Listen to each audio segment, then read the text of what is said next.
welcome back to my channel. I'm Dani, and if you're new here, this is my corner of the internet where we talk about everything from motherhood, business, and everyday life. Today's video is highly requested, and it is a e-commerce boutique owner Q&A. So last week I put a little question box in my Instagram stories, just asking, put it out there for you guys to ask me any questions that you had.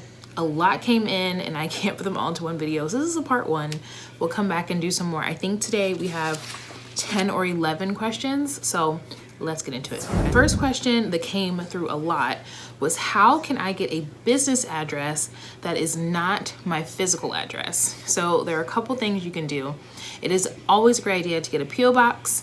A P.O. box, a post office box, is separate from your home, your physical home address, because this is the address that's going to be on your invoices, your packaging, the way that when you sign up for Shopify or any platform, they make you put a business address. And if you don't have a P.O. box, or we're going to talk about virtual address, you have to put your home address. And I don't know about you, but I don't really want to have my home address out there for everyone to see and know exactly where I live. So having a P.O. box is a great way to completely avoid that. They'll know the city, but that's not a big deal. If you want to go a step farther and not even have your city maybe even be the same, you can get a virtual address. A virtual address is where you sign up for a monthly fee with different platforms. You can just Google virtual address, but the one that I've used in the past is called iPostal. You sign up, I think it's $9 or $10 a month, and they give you a random address, and it's your address. So the address that's on your packaging will be a different address, but it can forward to whatever address you want. So for example, if you don't want to have to drive to a P.O. box and you want your mail to come to your home, you can sign up with iPostal to get a virtual address, and that will be the number you put on your social media, that you put on your website. That's the address that customers will send things to. However, when iPostal receives those packages or things to that address, they will then forward it straight to your home address or your P.O. box or whatever you've linked it to. So it still comes to your home, but your customers never know the address. They only know the virtual one. So I'll link iPostal down below. Question number 2, how do I get an email that ends with my business name? Great question. When I first started my business, I did not do this. I didn't get an email that had my business name at the end. If you don't know what this person's talking about, for example, for my business, info@daniseide.com. So not at gmail.com, not Yahoo, AOL, it says at daniseide.com. Means that I own that email. It's my business email. And a lot of businesses have that, while some still use Gmail. It is what it is. Now, for Dani Seide, we do use Gmail, but I own the domain part of that name. So you see at daniseide.com. Just makes you look a little bit more professional, a little bit more authoritative, which is great for your business. To do this, I used G Suite for Business, which is Google Suite for Business. The most popular one, the most easy, the one that I like the best, has Google Docs, Sheets, all of that. The way you do it is you Google Suite for Business, and it takes you step by step with how to sign up to get your domain name. Now, it actually cost me, I think, $6 a month to have my domain name, which is so worth it. $6 a month. You can also pay an annual fee. I do the monthly one. $6 every month for you to have your business name at the end of your email. And you have access to all of Google's business features, including ads. And Google My Business is actually going away. It's changing to something else, but you have access to all of their features. I will say this is not something that I think you absolutely need in the beginning of a business. It's something you can add on when you feel ready, or when you feel you've grown enough, or you're just ready to take that step. Absolutely, you can. You can start out right out the gates with that domain ownership, but you don't have to. I did it probably about 6 months into business, and yeah, Google Suite for Business. Question number 3, what do I do with inventory that just won't sell? This is a great question. There are several steps to take when you have inventory that just isn't moving. It seems to sit around your house or your warehouse for months. The first thing I do is extra promotion. So keep promoting. What I always tell clients is, if you have inventory in your possession, if you have inventory in your house, you have content to create. There is always something you haven't done yet. Make a TikTok, put it on Pinterest, get on YouTube wearing it, do a Facebook Live, do a YouTube Live, do an Instagram Live. Whatever you need to do with the stuff on, do it. extra promotion, going 10 times harder, posting more of that stuff, making it seem like it's brand new, changing the pictures on your website to make it different poses, to make it look fresh and new. That's the first thing I do when I have inventory that seems to not really be moving. If that still doesn't work and it's still sitting around, the second thing I do is go to sales. So I do my sales in 3 different sections, which this could be a whole nother video about pricing. So when I price my products, I have my sale markers in mind. I know that I start with 25% off, then 35% off, and the highest I go is 60% off. So you go through those markers, and if that still didn't work, then you move on to pop-up shops, or you can do that in between. Pop-up shops have typically been where items that I felt like weren't moving out the door because they didn't really get the shine they need online, or I couldn't capture the texture of something online. That is where most of my products fly out the door, which more coming on that soon about my boutique and pop-up shops, because we're actually moving to all physical. No boutique, won't be online anymore. After the new year, we're gonna be all in person, but more on that later. Pop-up shop, so people can see you in person, they meet you in person. You can talk to them directly about your product. They can feel your product. That is the best way to get it moving out the door, because you can talk to them about the benefits, tell them how good they look in that color, or anything like that helps it move out the door. And if all else fails, there are so many different wholesale and de-stash sites. There's a lot of de-stash Facebook groups, so go on Facebook, type in wholesale, resell, or de-stash. You can go on Facebook Marketplace, any of those, to repost your inventory, and 90% chance it's gonna sell. Do you think online stores should come before a brick and mortar?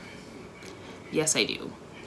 Even if you say you can afford it and you have the means to pay a lease and take that chance of not being able to continue, I don't recommend it. It is a lot of work and a lot of money to open a brick and mortar. Brick and mortar means like an in-person store, if you didn't know.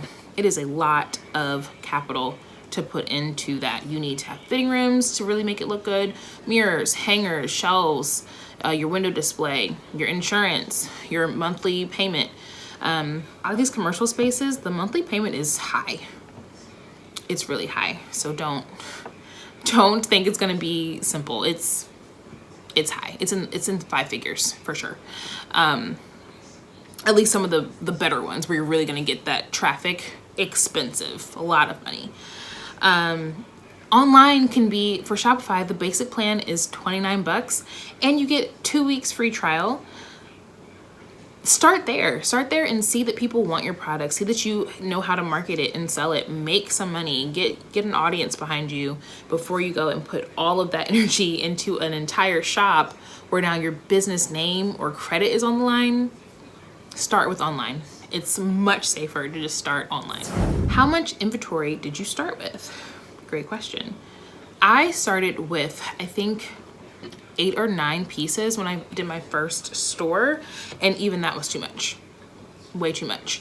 Looking back now, I would have started with 3 to 4 key pieces and marketed those and promoted those and started there. Having 8 to 9 pieces starting out is way too much to promote. You're never giving one thing enough attention. It gets a little chaotic when you're still trying to figure everything out and get your footing. I highly recommend starting off low. Don't spend a ton of money. Get high quality 3 to 4 pieces. They could be sets, they could be dresses, they could be whatever, but start low. If you look at some major brands, they're only selling like 1 or 2 pieces in a collection at a time, and then that all sells out and they come out with another collection. It totally works. It works. So start low and just perfect your marketing. Market those pieces down. Market and market and market. Put on every platform. I keep saying that. Use every social media platform that's available to you, because the market is different on every single one. Do not put all your eggs in one basket. A couple months ago when Instagram went down, if your business only functioned on Instagram, you made no money that day because you couldn't talk to anyone, you couldn't promote anything. Be on every platform so that you're able to find business everywhere. Focus on learning your audience. Do not buy what you like, buy what your target customer likes. I was buying dresses and crop tops and tank tops, and they sold to some of my customers. But what I noticed is when I sold leggings and sets and flowy things and sweatpants and crew necks, they sold out in no time. So I learned quickly that my audience wanted loungewear, comfortable pieces, versatile pieces that made them feel good and that were comforting to them. So right then and there, I knew that the things I started with weren't gonna sell to this audience that I was building. And that's when I went to the things I told you guys before about how to get rid of that inventory that's not moving. I have been open for about a month now and I'm still not making sales. I feel silly posting on social media. Don't feel silly about posting on social media when you're not making any sales. Number one, no one knows how many sales you're really making. No one knows how much money your business is making. Only you know that. And your job is to come out here and market, whether you made $0, $1, $20,000, it doesn't matter. Come with the same energy every single day because someone is watching. Go to your insights on Instagram, and if you made no sales, I guarantee you had views. I guarantee people clicked on your stuff. They are always, always watching. Never stop posting because they are definitely watching. People need to see your things 7 to 10 times before they decide to act anyway. So keep on posting, keep on keeping them excited about your content. Never stop. Be consistent because Instagram and Facebook and YouTube, everywhere you post, they like consistency. So that's gonna help you make them wanna push your content out to people anyway. Never stop posting, it's not silly. Someone is watching, for sure. Number 7, how do you find vendors? So if you have an e-commerce store where you actually have products like clothing and you want to find a vendor, meaning that you're buying wholesale, something that's already made, not a manufacturer, not someone that's going to make your custom pieces, but someone that's just selling you wholesale pieces, there are several places you can go. One of my favorite things to do is go to the LA Fashion District. So literally fly to California, Google hotels near the fashion district, go and shop. There are hundreds of wholesale vendors there that you can go to, look at the physical pieces, order them, and use them in your boutique. Now, you have to have a seller's permit. Look at the video up here about how to start an online store to figure out all the things you need to get started, to get those papers in your hand, to be able to go out there. But you can go and literally walk around to all of these stores. It is amazing. And to see all the things that you could put into your boutique, it is incredible. You can also use an online platform called LA Showroom. You still need a seller's permit to do that. So you go on, sign up with your information, and you can shop most of the same shops from the Fashion District online. You can do it that way. And there's also Magic. So they have Magic in Atlanta and they have Magic in Vegas. I've never done any other ones, but it's like a convention. It's a retreat where e-commerce shops and owners come and they walk all around this big convention center. There's like courses and networking, and you can meet everyone, you meet the owners. It's a great time to meet owners because when you make these relationships with these vendors, they're gonna look out for you. So I have a vendor that I use for a lot of my loungewear, and because they know me, they contact me to make sure that my order's getting in on time before anyone else because I've made a relationship with them. Going in person is a great way to build relationships. Best organic marketing tips. So by organic marketing, they mean no money. You're not paying for ads or anything. Number 1, post daily, post every day. I try to post 3 times a day during the week and at least once on Saturdays. I don't post on Sundays because that's my content batching day, but try to post every day and be consistent about that. Posting your feed, posting your stories, post every day. I also say post at least 2 to 3 reels a week. Post those reels. They have incredible reach. Organic marketing, post reels and make sure the content is good that's in those reels. Have a strategy. Don't just throw anything up there. Know your intention. If you're trying to sell these sweatpants this week, make sure your content is surrounding what your goal is for the week. If you're trying to sell an ebook, don't put up a reel about your content marketing class. Why you're trying to sell an ebook. Your content should be about the ebook. Make sure you do that. Make sure you use every platform available to you. TikTok, massive reach. You should be on TikTok. Pinterest, massive reach. You need to learn Pinterest. Of course, Instagram, Facebook groups, anything like that. You need to make sure you're using it to promote your business. That's all organic reach. YouTube like this. YouTube, I'm new to YouTube. I'm on here talking 2 times a week, regardless.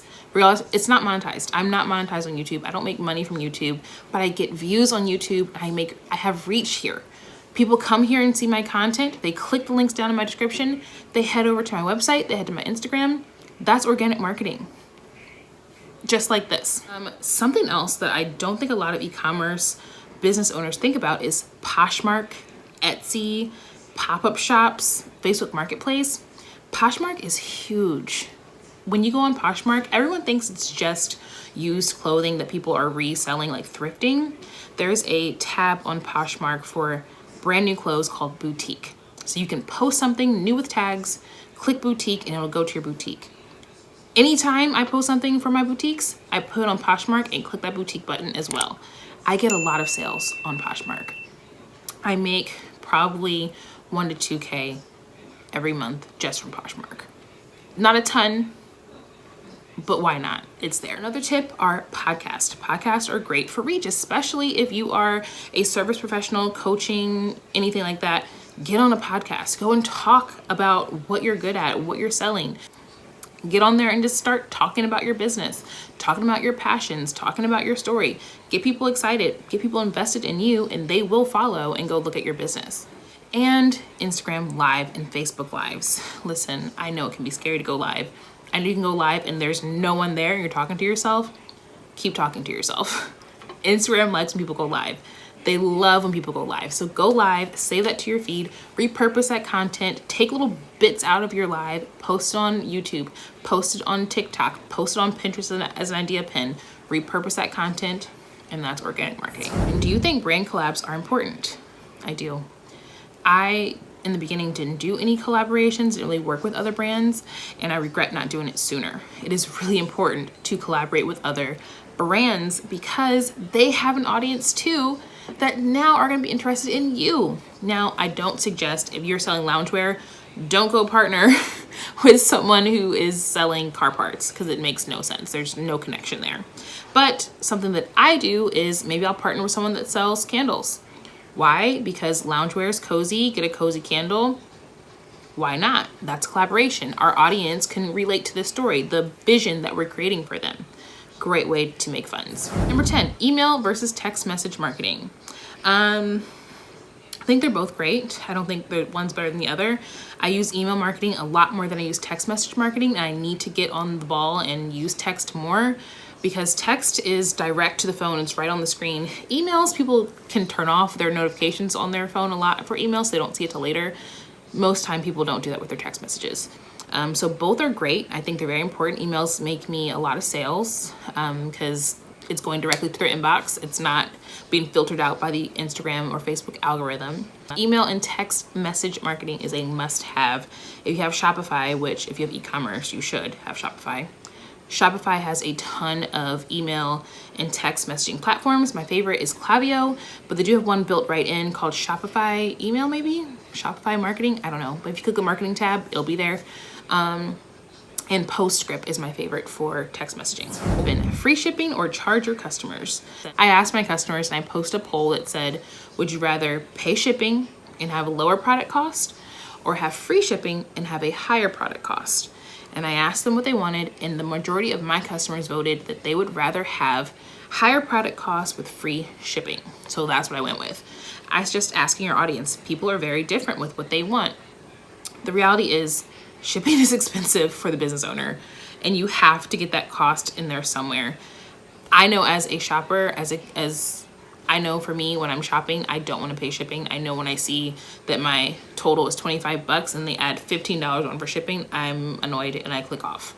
I don't want to do that in my business. So I have done where I had a set rate of like $5 where shipping really is like $8, but I just eat that cost and give my customers a flat rate.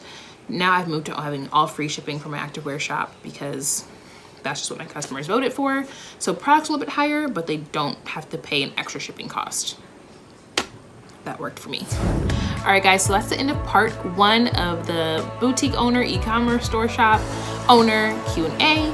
Be sure to put any questions you have down below for the next one or send me some of my DMs on Instagram. I will see you guys in the next one. Bye.